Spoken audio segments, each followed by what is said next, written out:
பார்த்தீங்கன்னா நம்ம வண்டியோட ஃபர்ஸ்ட் சர்வீஸ் வந்து விடுறதுக்காக வந்திருக்கு ராயல் என்ஃபீல்ட் ஷோரூம். ஆக்சுவலி இப்போ நம்ம வண்டியில் ஒரு பெரிய பிரச்சனைங்க. நீங்கள் எல்லாருமே வந்து மைலேஜ் டெஸ்ட் வேணும்னு சொல்லி கேட்டிருப்பீங்கள்ல. நான் மைலேஜ் டெஸ்ட் பண்ணாததுக்கு ரீசன் நம்ம வண்டியில் ஆக்சுவலி ட்ரிப் மீட்டரில் ஏதாவது ப்ராப்ளம் இருக்குமா என்னன்னு தெரியல. ஸோ அது செக் பண்ணுறதுக்கு தான் வந்திருக்கோம்.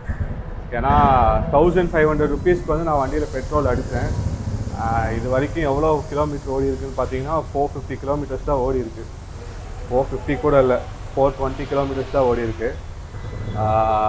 ஆனால் நமக்கு வந்து அதுக்குள்ளே ட்ரிப் எஃப்ல வந்துச்சு.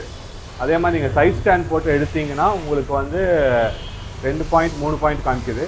அதே திரும்ப சைட் ஸ்டாண்ட்லேருந்து நீங்கள் வந்து திரும்பவும் வந்து நார்மலாக இது போட்டிங்கன்னா திரும்பவும் வந்து உங்களுக்கு பார்த்தீங்கன்னா ட்ரிப் எஃப் வந்து உழுந்துருது.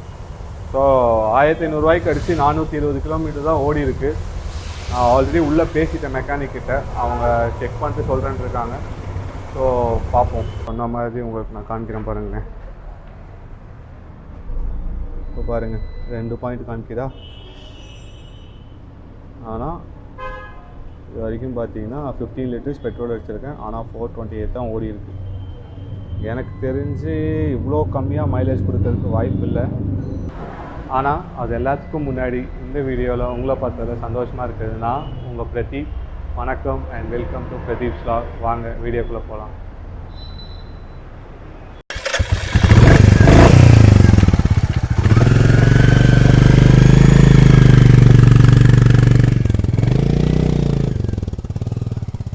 இப்போ ஜாப் கார்டு போடுறாங்க. போட்டுட்டு நம்ம வண்டியில் என்ன ப்ராப்ளம் இருக்கோ அதை சொல்லிவிட்டு எவ்வளோ எஸ்டிமேஷன் வருதுன்றதை பார்ப்போம். ஆக்சுவலி வண்டி உள்ளே எடுத்துகிட்டு போயிட்டாங்க. இப்போ வந்து பார்த்தீங்கன்னா நீங்கள் என்ன சொல்கிறாங்கன்னா உள்ளே வந்து சர்வீஸ் வந்து வீடியோ எடுக்க முடியாது, அதனால் ஃபுல் அண்ட் ஃபுல் சர்வீஸ் வந்து உங்களுக்கு நான் எதுவும் சொல்ல முடியாது. வீடியோ வந்து அலௌடு இல்லையாமா தெரியல. ஏன் நம்ம ஊரில் மட்டும் அலௌடு இல்லை, மற்ற ஊர்லலாம் அலோவ் பண்ணுறாங்கன்னு. ஏன்னா நார்த் இந்தியாவில் தான் நிறைய பேர் போட்டிருக்காங்க. ஒரு வேளை இந்த ஷோரூமில் வந்து பண்ண முடியாது. நான் ஆக்சுவலி பெர்மிஷன் வாங்கணுன்னாங்க. நானும் வந்து கூப்பிட்டு சொன்னேன். பட் சர்வீஸ் மேனேஜர்ஸ் யாரோ ஒருத்தர்கிட்ட பேசணுன்னாங்க. அவங்ககிட்டையும் நான் பேசினதுக்கு ஏரியா சர்வீஸ் மேனேஜர்கிட்ட நான் பேசிட்டு சொல்கிறேங்க அப்படின்னாங்க. ஸோ அவங்ககிட்ட பேசினதுக்கும் அவங்க என்ன சொன்னாங்கன்னா, அப்புறம் நான் கால் பண்ணேன், காலே எடுக்கல. அப்புறம் இங்கே உள்ள புக் சொல்லியிருக்காங்க அலௌட் கிடையாது அப்படின்னு. பார்ப்போம் என்ன பண்ணுறாங்கன்னு. சரி, நம்ம ஒரு வழியாக நம்ம வண்டி கொடுத்தாச்சு. அவங்க என்ன சொல்லியிருக்காங்கன்னா, அந்த கம்ப்ளைண்ட் நான் சொல்லியிருக்கேன் அந்த ஃபியூல் கேஜில். ஒரு வேளை ஃபியூல் கேஜில் வந்து ப்ராப்ளமாக இருக்குமா என்னன்னு தெரியல. ஸோ நான் கம்ப்ளைண்ட் சொல்லியிருக்கேன். வண்டி கொடுத்தாச்சு. டைம் வந்து பார்த்தீங்கன்னா க்ளோஸ் டு 12:30 ஆச்சு. ஸோ 1 to 2 வந்து லன்ச் டைம் ஆமாம். ஸோ முடிச்சுட்டு நமக்கு வந்து 3:30க்கு வண்டி வந்து கிடச்சிரும் அப்படின்னு சொல்லியிருக்காங்க. டோட்டல் காஸ்ட் எஸ்டிமேஷன் 1600 ருபீஸ் சொல்லியிருக்காங்க. பார்ப்போம். 1600 எனக்கு தெரிஞ்சு ஜாஸ்தி. இத்தனைக்கும் ஆயில் சர்வீஸ், ஆயில் ஃபில்டர், அப்புறம் வந்து லூப்ரிகேஷனுக்கு 1600 சொல்லியிருக்காங்க எஸ்டிமேஷன். ஜாஸ்தியாக வரும் கம்மியாக வரும்னு சொல்லியிருக்காங்க. நான் இது வரைக்கும் பார்த்த மற்ற வீடியோஸில் இவ்வளோ வந்து சார்ஜ் ஆகலை. பட் என்னன்னு தெரியல. பார்ப்போம் எவ்வளோ சொல்கிறாங்க. வெயிட் பண்ணி வண்டியை கையோடு வாங்கிட்டு போயிட வேண்டியதும். ஸோ ஃப்ரெண்ட்ஸ், இப்போ சின்ன அப்டேட். அந்த மெக்கானிக் வந்தார். அவர் வந்து நம்மளை பார்த்துட்டு 2 o'clock மேலே தான் லஞ்ச் முடிச்சு தான் பண்ணுவேன்னு சொல்லியிருக்காங்க. சரி, நம்ம 2 o'clock முடிஞ்சு நான் வண்டி வெயிட் பண்ணி எடுத்துகிட்டு போகிறேன்னு சொன்னேன்.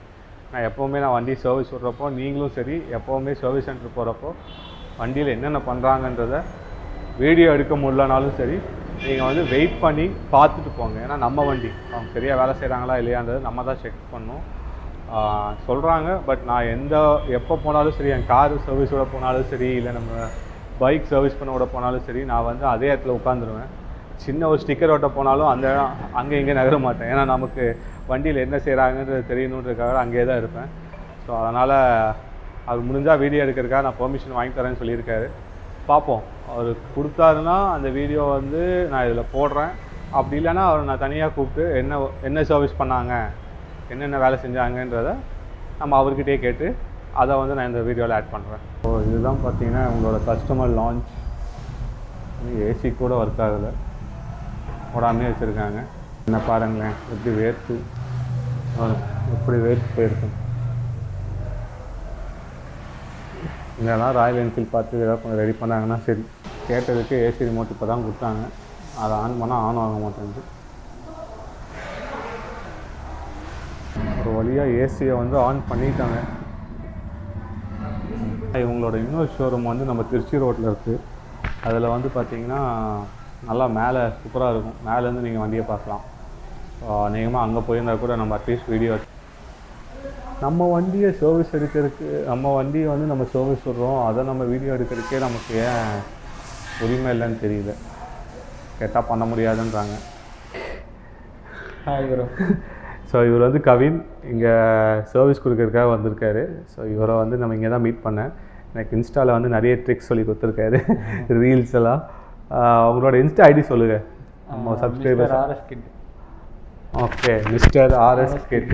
ஓகே, ஸோ அவரோட ரீல்ஸ் போய் செக் பண்ணுங்கள். RS 200 வச்சுருக்காரு. RS 200 ஃபேன்ஸ் நம்ம சேனலில் இருந்தீங்கன்னா அவரோட போய் செக் பண்ணுங்கள். எனக்கு நிறைய இன்புட்ஸ்லாம் கொடுத்துருக்காரு. நம்மளும் இனி இன்ஸ்டாவில் ரீல்ஸில் வந்து கலக்கலாம். Thanks bro. நம்ம சேனல் சப்ஸ்கிரைப் பண்ணிட்டாரு. ஸோ நம்ம கிளப்பில் வந்திருக்காரு. ஸோ ஒரு வழியாக நம்ம வண்டியை வந்து ரேம்பில் ஏற்றி ஒர்க் வந்து ஸ்டார்ட் பண்ண போகிறாங்க ஃப்ரெண்ட்ஸ். நான் இன்னொரு டைம் கூட ரெக்வெஸ்ட் பண்ணி பார்த்தேன், உள்ளே வந்து அலோவ் பண்ணல நம்மளை வீடியோ எடுக்கிறதுக்கு. பட் ஓகே, நமக்கு வந்து கஸ்டமர் லான்ச் இருக்குது. இந்த கஸ்டமர் லான்ச்லேயே நம்ம உட்காந்து ஒரு கிளாஸ் விண்டோ இருக்குது, இதுலேயே வந்து நான் ரெக்கார்ட் பண்ணுறேன். என்ன ஆடியோ வராது, பட் என்ன வேலை செய்கிறாங்கன்றதை வந்து நான் உங்களுக்கு இந்த கண்ணாடி மூலிமா ரெக்கார்ட் பண்ணி உங்களுக்கு நான் வந்து அப்லோட் பண்ணுறேன். நீங்கள் இதை பாருங்கள், பார்த்துட்டு வாங்க.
சர்வீஸ் பண்ணி முடிஞ்சிடுச்சு.